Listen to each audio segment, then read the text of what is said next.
నమస్తే అండి. నా పేరు త్రినాథ్ రోనిక. నిన్న మజాకా టీజర్ రిలీజ్ ఈవెంట్లో నేను మాట్లాడిన మాటలు చాలామంది మహిళలకి మనసుకి నొప్పించిందనే విషయం నాకు అర్థమైంది. అయితే ఇది అందరికీ చెప్తున్నాను. నేను ఏదో నవ్వించే ప్రయత్నంలో అనుకోకుండా నా నోట్ నుంచి వచ్చిన మాటలే తప్ప నేను వాంటెళ్ళి చెప్పింది కాదు. అయినా సరే మీరందరికీ మనసు నొప్పించింది కాబట్టి తప్పే. కాబట్టి నేను మనస్ఫూర్తిగా మీ అందరికీ క్షమాపణలు తెలియజేస్తాను. పెద్ద మనసు చేసుకుని క్షమించండి. ఎందుకంటే మా ఇంట్లో కూడా ఆడపిల్లలు ఉన్నారు. నేను అంశు గారికి కూడా నేను క్షమాపణ తెలియజేస్తాను.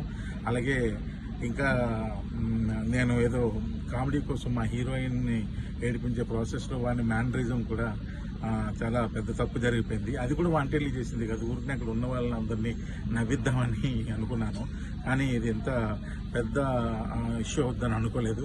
దయచేసి దానికి సంబంధించిన వాళ్ళకి కూడా వాళ్ళ మనోభావాలు దెబ్బతీసి ఉంటే ఆ పర్సన్స్ అందరికీ కూడా మనస్ఫూర్తిగా క్షమాపణలు తెలియజేస్తాను. దయచేసి నన్ను పెద్ద మనసు చేసుకుని క్షమించండి.